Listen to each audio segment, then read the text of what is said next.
Hello dear students, welcome back to EDUHUNT video lecture series. We have seen how a male gametophyte develops from androecium or from a flower. Now let us see how the development of female gametophyte takes place. The female reproductive organ of the flower is gynoecium. And this gynoecium looks like this. It has three parts. The basal part, the swollen, broad basal region is called the ovary. This is the basal region of the gynoecium. Extension is like this.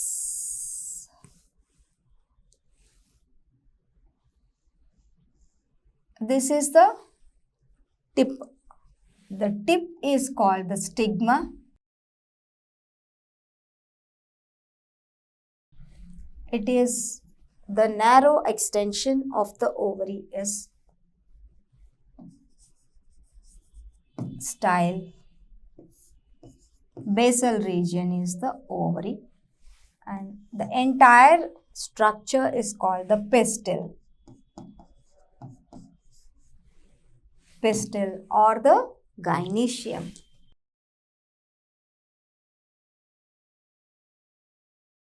Gynoecium. In the ovary, there are ovules.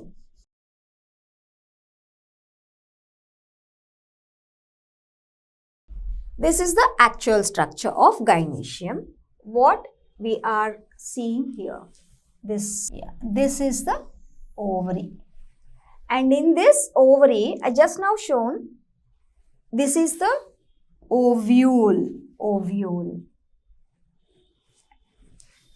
This is an ovule. And in that ovule, if we enlarge this ovule, it looks like this.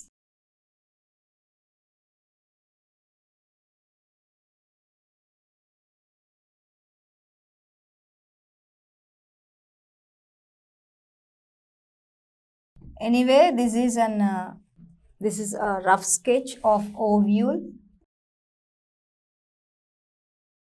The apical region where the integuments are the covering of the ovule, where the integuments leave a small opening called the micropyle. And opposite to the micropyle, there is a region called chalaja. This is the ovule. These are integuments. Integuments are the layers which cover the ovule.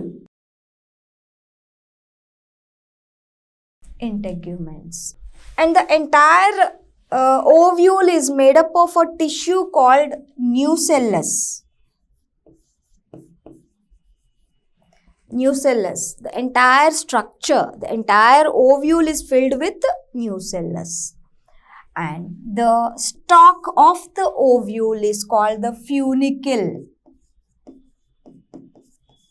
Funicle is the stalk of the ovule, where we have seen the stalk of the flower, that is called the pedicel.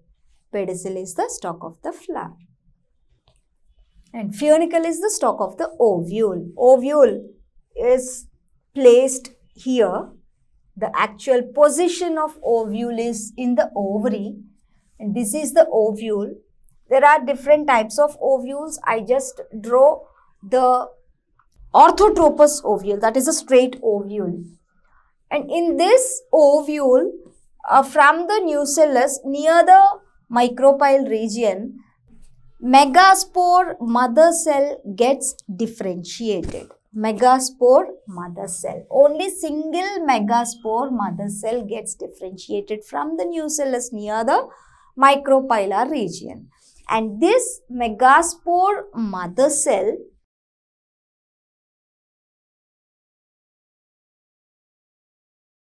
which is a diploid cell undergoes, like we have seen microspore mother cell, like that the megaspore mother cell also undergoes reduction division, and obviously 4 haploid megaspores will be produced. 4 haploid megaspores, and out of 4 haploid megaspores, for example, this is the megaspore mother cell, undergoes division and produce the 4 haploid megaspores. Out of 4, these 3, the uppermost 3 will undergo degeneration, and the only one that is functional will undergo, the nucleus of this functional megaspore undergoes divisions thrice. If one undergoes one division, it will give rise to 2 nuclei. If it undergoes twice, 4 nuclei. Thrice, 8 nuclei. That megaspore mother cell, the functional megaspore mother cell, undergoes division. 3 divisions, 3 mitotic divisions, and this leads to the formation of 2 nuclei in the same cell itself, and these 2 nuclei once again undergo one more division, 4 nuclei, and these 4 nuclei undergoes one more division. How many nuclei are there? 8 nuclei. 8 nuclei. And these are 8 nuclei. Out of 8 nuclei, if we turn this in a vertical direction, it looks like this. And out of 8, one from the micropylar region moves down, that is at the center, and one from chalajal region also moves to the center, and at the center these 2 nuclei, they unite together, they fuse to form a fusion product called the secondary nucleus or the central cell, which is a diploid one because 2 nuclei got fused.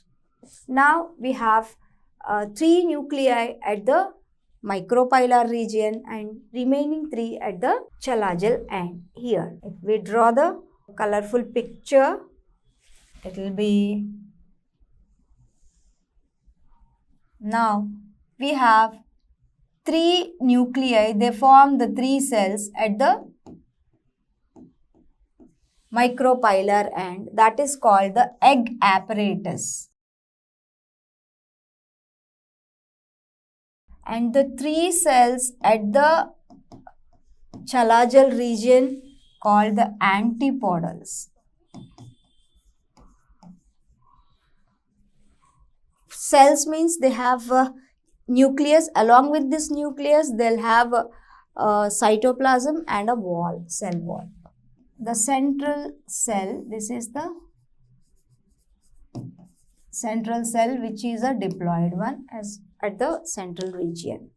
And the egg apparatus consists of 3 cells. Out of 3, the central one is the egg, actual female gamete, and the surrounding adjacent to this egg cell, there are 2 cells called the synergids. They help in during fertilization, they show the path to the growing pollen tube. Now we are here. These 2 polar nuclei, they get fused to form the secondary nucleus, and this is the mega gamete or the egg or the female gamete, and this is now called the female gametophyte or the embryo sac. This is the pink color structure. What I am showing you is the female gametophyte or the embryo sac. Okay, embryo sac. The cells of the embryo sac are haploid except the central cell, but because two nuclei fused to form the structure, central cell. Now, during the pollination, the pollen grain falls on the stigma. The pollen grain, these are the pollen grains, I'll show you. Pollen grains, these are the pollen. The yellow color structures are the pollen grains. These are the pollen grains. These pollen grains, when fall on the stigma, here they fall on the stigma and they germinate on the functional stigma. Only they germinate on the compatible stigma. That means if they belong to the same species, then only the pollen grains will germinate. Otherwise, there will be reactions between the stigma and the pollen grain. The stigma will not allow the pollen grain to germinate. It is called incompatibility. But only the compatible pollen grains develop and germinate on the stigma, functional stigma. After germination, what is meant by germination? Germination of pollen grain is nothing but formation of a germ tube. Germ tube or the pollen tube. The pollen tube forms, gives rise to the pollen grain. It produces from here. The pollen grain will germinate like this. This is the pollen tube where the germ pore I have seen. I have shown you the germ pore where a very thin layer of intine is present only. Through that regions, thin areas, the pollen tube, the intine protrudes like a tube called the pollen tube. And this pollen tube carries the male gametes, the pollen tube. And through this pollen tube, the male gametes will reach the ovule. And in the ovule, what we have? We have embryo sac. In that embryo sac, we have a female gametophyte. In that, female gamete is there, and one of the male gametes, the first male gamete will fuse with the female gamete, forms the zygote, and the second one fuses with the central cell, which is a diploid one. This fusion is called the triple fusion because already two nuclei fused before fertilization, and after fertilization, one more, the second male gamete will fuse with the central cell, which is a diploid one. Now the central cell becomes triploid. Now it is called the primary endosperm nucleus. Yes, this is the primary endosperm nucleus, which is resulted after triple fusion. And the egg fuses with the first male gamete, which is travelled through the pollen tube. Pollen tube gets the two male gametes, and after insertion of the pollen tube into the embryo sac, the first male gamete fuses with the egg cell. Now the egg cell becomes diploid because with the fusion of the male gamete. Now it is called not the egg cell, it is called the zygote. Zygote, which is a diploid one. Primary endosperm nucleus is a triploid one, whereas zygote is a diploid one, because zygote is the fusion product of male and female gamete, and primary endosperm nucleus is the fusion product of secondary cell, which is a diploid one, and the second male nucleus. That is why it is a triploid one. And this is the seed.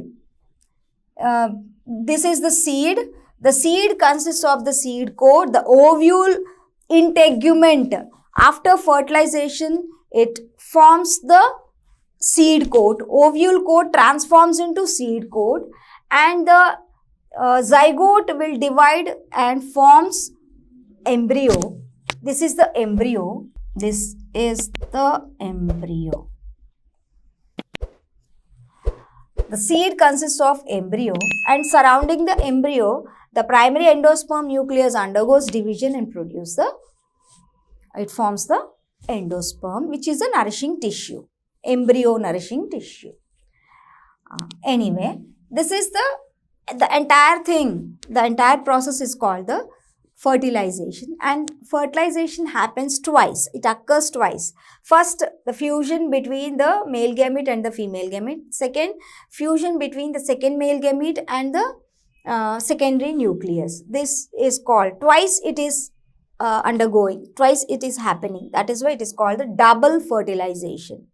Double fertilization, and this seed will germinate and give rise to the plant, and this is the vegetative growth. After completion of vegetative growth, it comes to maturation and it gets maturity and produce the flowers. Once again, this cycle occurs. This is called the life cycle of an angiosperm plant. I hope you have understood well about the life cycle of an angiosperm plant.